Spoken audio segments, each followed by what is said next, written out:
संकष्टी गणेश चतुर्थी व्रत कथा। संकष्टी गणेश चतुर्थी व्रत करने से घर परिवार में आ रही विपदा दूर होती है। कई दिनों से रुके मांगलिक कार्य संपन्न होते हैं तथा भगवान श्री गणेश असीम सुखों की प्राप्ति कराते हैं। माह की किसी भी चतुर्थी के दिन भगवान श्री गणेश की पूजा के दौरान संकष्टी गणेश चतुर्थी व्रत की कथा पढ़ना अथवा सुनना जरूरी होता है।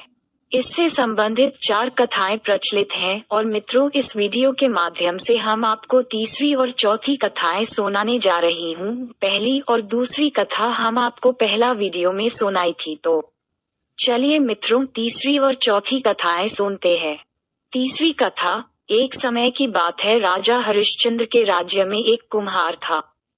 वह मिट्टी के बर्तन बनाता, लेकिन वे कच्चे रह जाते थे। एक पुजारी की सलाह पर उसने इस समस्या को दूर करने के लिए एक छोटे बालक को मिट्टी के बर्तनों के साथ आवा में डाल दिया। उस दिन संकष्टी चतुर्थी का दिन था।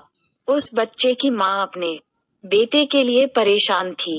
उसने गणेश जी से बेटे की कुशलता की प्रार्थना की। दूसरे दिन जब कुम्हार ने सुबह उठकर देखा तो आवा में उसके बर्तन तो पक गए थे, लेकिन बच्चे का बाल बांका भी नहीं हुआ था। वह डर गया और राजा के दरबार में जाकर सारी घटना बताए।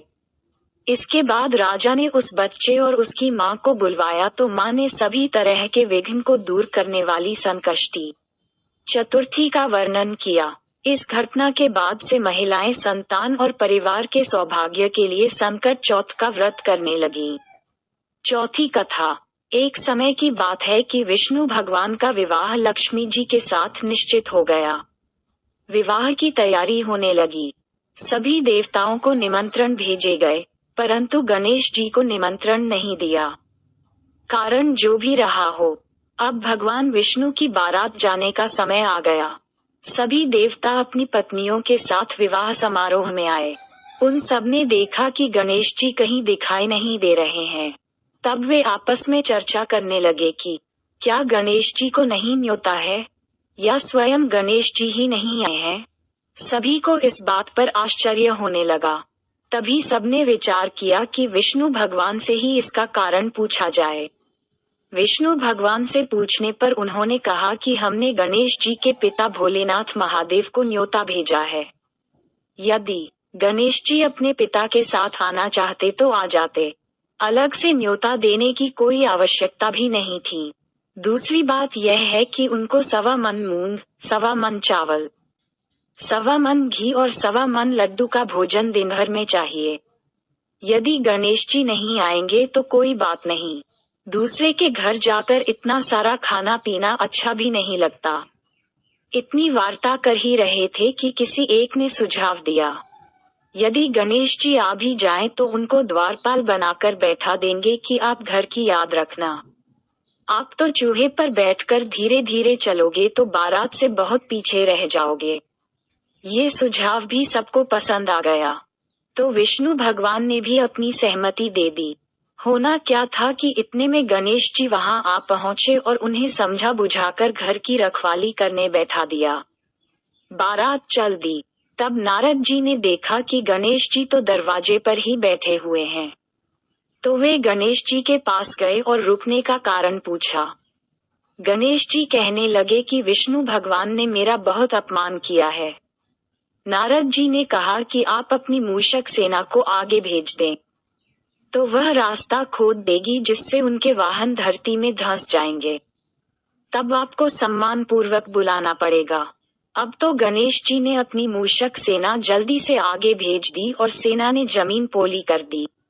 जब बारात वहां से निकली तो रथों के पहिए धरती में धंस गए। लाख कोशिश करें, परंतु पहिए नहीं निकले। सभी ने अपने अपने उपाय किए, परंतु पहिए तो नहीं निकले, बल्कि जगह जगह से टूट गए। किसी की समझ में नहीं आ रहा था कि अब क्या किया जाए। तब तो नारद जी ने कहा, आप लोगों ने गणेश जी का अपमान करके अच्छा नहीं किया। यदि उन्हें मना कर लाया जाए तो आपका कार्य सिद्ध हो सकता है और यह संकट टल सकता है। शंकर भगवान ने अपने दूत नंदी को भेजा और वे गणेश जी को लेकर आए। गणेश जी का आदर सम्मान के साथ पूजन किया। तब कहीं रथ के पहिए निकले। अब के पहिए निकल को गए, परंतु वे टूट फूट गए, तो उन्हें सुधारे कौन। पास के खेत में खाती काम कर रहा था। उसे बुलाया गया।